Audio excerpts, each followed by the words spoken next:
Hi there and welcome to the show. I'm Nancy Guppy coming to you from Elliott Bay Book Company, Seattle's beloved literary hub that's been going strong since 1973. Reading books is, of course, an all-seasons activity, but when the weather turns cold and wet and darkness descends at 4 in the afternoon, curling up with a good book holds a particular appeal. Plus, the gift-giving season is upon us and you cannot go wrong with a book.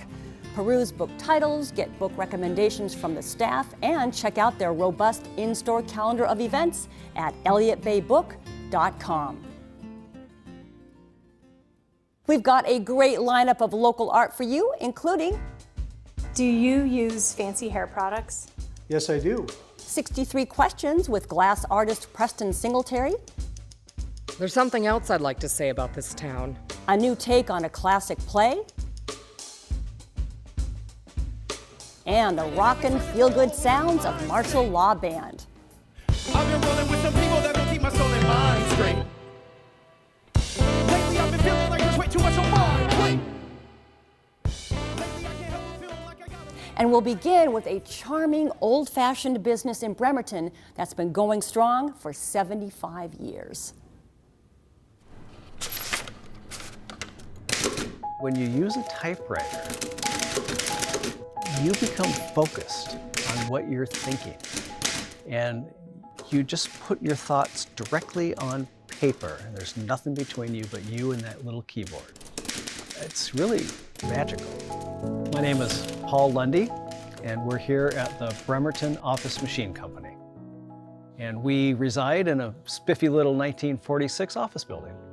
Originally, Bob Montgomery and his dad started the business. He came here after World War II. His dad had gotten the contract at the Navy Yard, and the company has been in business since 1947. What is it about typewriters? What is it about typewriters? Yeah, it's so funny because you look at these things and it's just like, I mean, they're just pieces of mechanical stuff, right? Permutations over the years and the decades, all doing one thing. And everybody having a slightly different idea on how they should look. Like that cute little Royal Portable P, the most darling little typewriter. And then you got this ponderous Underwood sitting here, all doing the same thing. Typewriters are a thing of the past. You certainly wouldn't buy a modern typewriter today. There's a large group of people who I call typewriter enthusiasts who like me, have recognized the uniqueness of these machines and what they do and the different styles and the different eras of what they represent. Hi. And they become enamored with them too. And they bring them in, sometimes by the dozens. So go ahead and put your machine there. And Okay. I don't know. wow, What ones it is. nice little Royal 10. And you're solving a problem for them, which is kind of cool. So it looks like it needs paper rollers all the way around. Okay, you're helping them in some way, right? You guys are really stuck. Like today, advising him not to repair his typewriter because of rust. There it is, there's the rust. But going ahead anyway, you know, or just helping somebody change ribbon. 2, 3, 7. And the customers themselves, 7. So yeah, 1929. It runs the spectrum.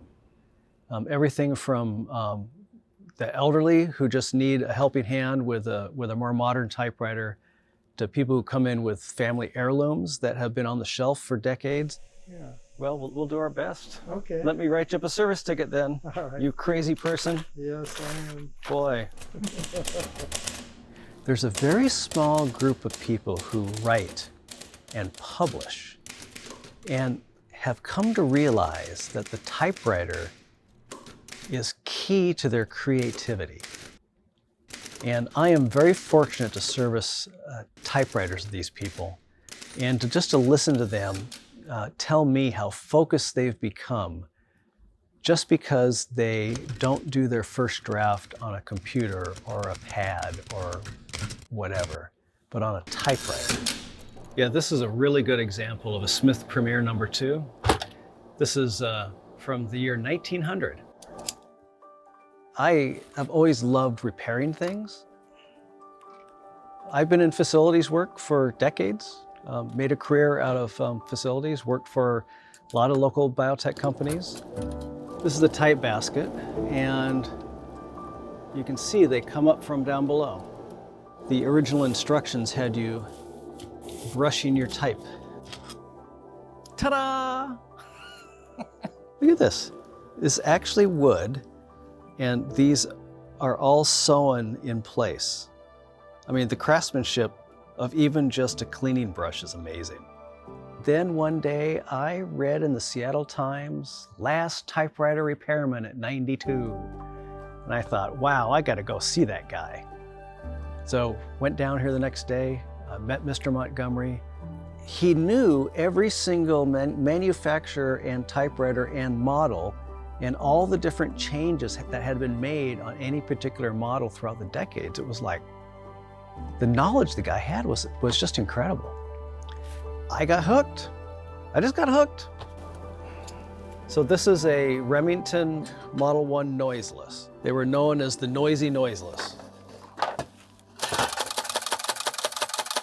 Not exactly noiseless. Once a week, and then twice a week, and then pretty soon I think I had 2 jobs. Ah, look at that tiny screw, oh my God. By the end of the year, I was having so much fun doing this in my spare time with Mr. Montgomery. I just asked him, do you think I got what it takes?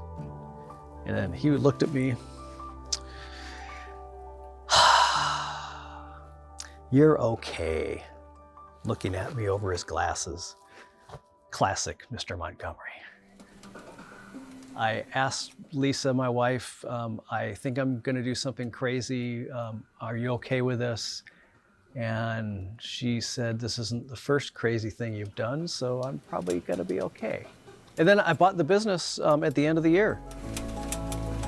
The reason why I'm here today is because Mr. Montgomery really did stick it out. I mean, he created a little niche for himself that survived. So look, if you're in your 90s, if you bring something that's pretty simple, I'm gonna give you same-day service. Because we all know that you got better things to do than to be waiting for a typewriter sitting around. But if you're younger, you're gonna wait like everybody else. You never know where life's gonna take you. And right now it's taking me here with typewriters, and I am having a time of my life, and I'm gonna do it for as long as I can.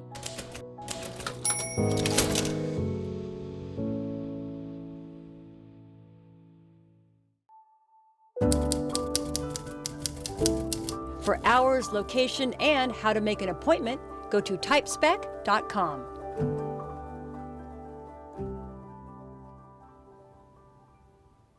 Our musical guest this week is the fabulous Martial Law Band, featuring From Left to Right, Josh Richens, Metal Marty, Mercy Lewis, Marshall Hugh, The Hospitality, and Rain, performing their hit single, Runnin'.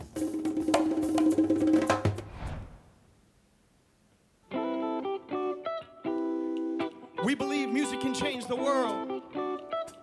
So right here on the Art Zone with our and only Nancy Guppy, we gonna change the world. Sing along with us at home. I want my world to change. I want my world to change. I want my world to change. I want my world to change. I want my world to change. I want my world to change. I want my world to change. I've been reading, I've been searching for a whole new mind state. I've been rolling with some people that will keep my soul and mind straight. Lately I've been feeling like there's way too much on my plate.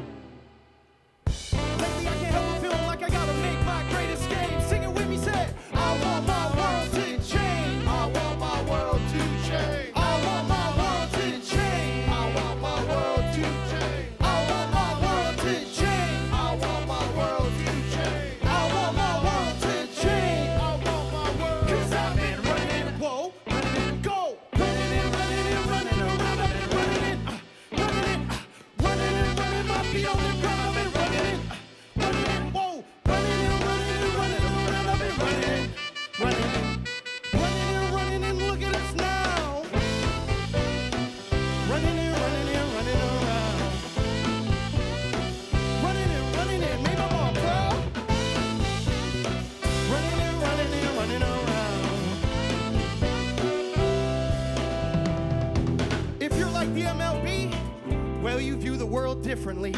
Tired of staring at the same four walls and fighting with the same people? I'm sick of you. So when we sing we want our world to change, we sing that because we've seen our world change. Right here on the Art Zone, let's change the world together, baby.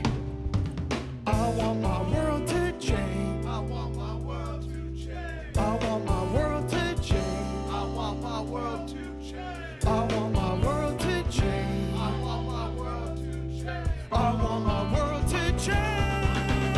'Cause I've been running it, whoa, running it, go. Running it around, I've been running it. Running it, my feet on the ground, I've been running it.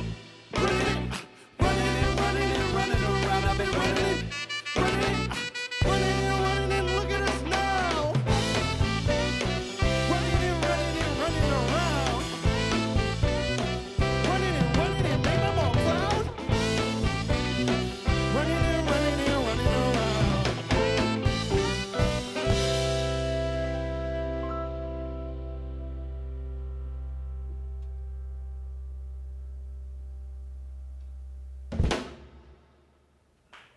Yes, I. Catch Martial Law Band live at the Crocodile on Friday, December 23rd. Watch for the band's new record, slated for release in spring 2023, and access their song catalog on Bandcamp.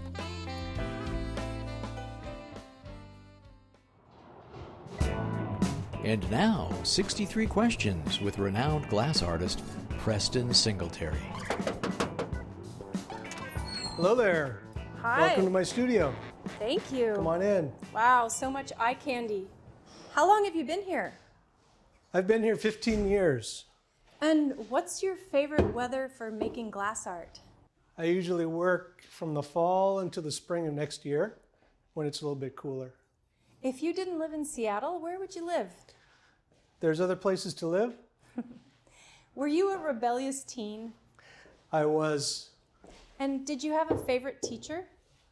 My favorite teacher was Pete Wilson, who was my jazz instructor in high school. Name a musician you'd like to have a beer with. That would have to be Jimi Hendrix. How many times a day do you check your phone? Probably too much.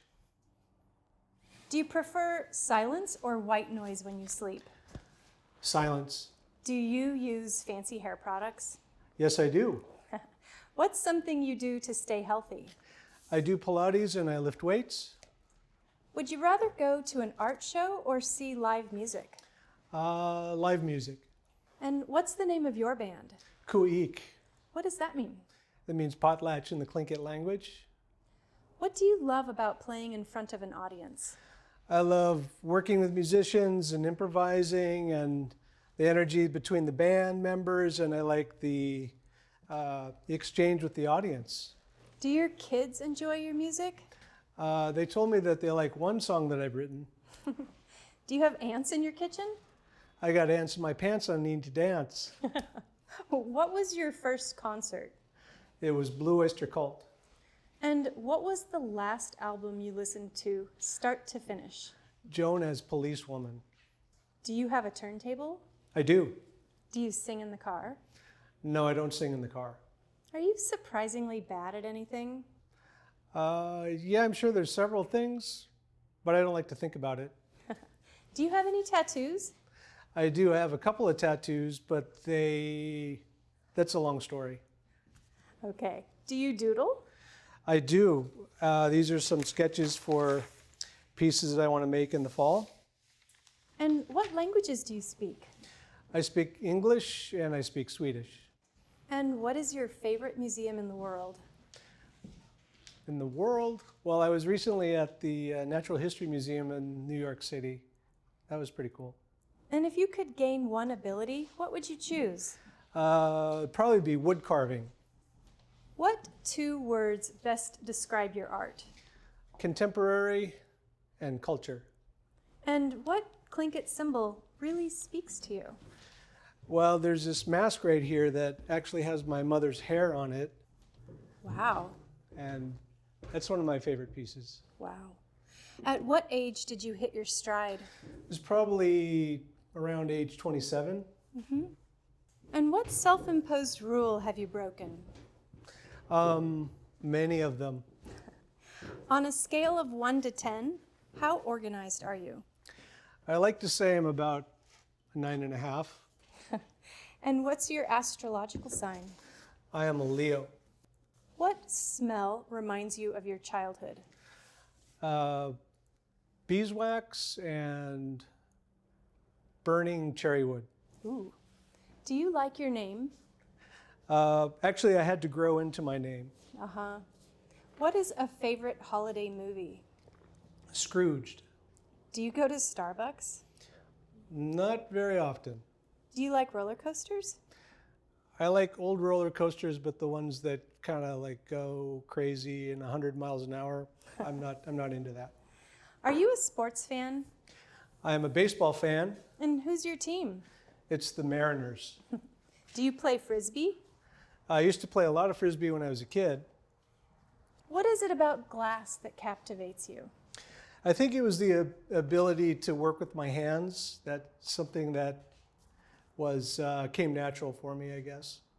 And glass art is so physical. What body part takes the biggest beating? I think it's my shoulders. How hot does your furnace get? Well, right now it's at room temperature, but this is the furnace that usually is at about 2,300 degrees. That's Wow. where the hot glass is. Have you ever tried to roast a marshmallow in there? No, but we do sometimes make coffee on the steel table with hot bits of glass. These tools in here look so sculptural. Which one is your favorite? Well, this is the main tool that every glassblower uses. These are called jacks. These are one of the main shaping tools, and you can constrict with them, and they're very practical. Does the work give you an adrenaline rush? Usually, And have you ever had a major glass disaster? I burned myself last fall. Is it hard to let go of your completed work? No, I say easy come, easy go. Oh. And as an artist, what are you most proud of? I like it when I can get my work back into the home community. And what do you like better, acupuncture or massage? Massage. And spiders or snakes? I'd have to go with spiders. Crunchy or creamy? Crunchy, please. Camping or glamping? Definitely glamping. Order or chaos? Somewhere in between. Jimmy Kimmel or Jimmy Fallon? Jimmy Fallon. A Prius or a pickup? Actually, I prefer my Vespa. Oh. And when it comes to technology, are you an early adopter or late to the game? I'm an early adopter. What's one of the most meaningful compliments you ever received? Well, that was when I received a name from my mentor, which signified growth as an artist and as an individual. Do you have a motto? I like to say, work hard and be nice to people. Well, I can't argue with that. It's so great to meet you, Preston. Thanks for Good to having meet you. us. Thanks for coming by. We'll see you later.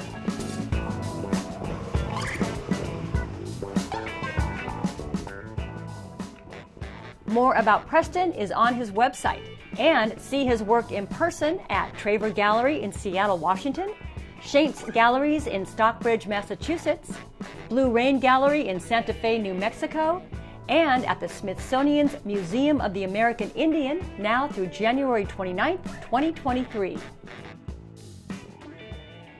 There's lots of great live performance in town, and one show in particular caught our attention. It's Pony World Theater's take on the Thornton Wilder classic Our Town called Not Our Town. Written and directed by Brendan Healy, Not Our Town tells a story of family, community, and those journeys in life that are common to all of us. The twist is that the story will be different every night because, before each performance, audience members fill out a survey choosing from possible options of what they want to see happen. Teenagers on ladders? Sure. Stuff falling from ceilings? Why not? Whatever gets the most votes will show up on stage that very night. Not Our Town runs now through December 3rd at 12th Avenue Arts. Link to tickets at ponyworld.org. And that's a wrap. Big thanks to Elliott Bay Book Company for hosting us, especially Kate Heacock. Store hours and location are at elliottbaybook.com. And thanks to you for tuning in. Have a great week, and we'll see you soon.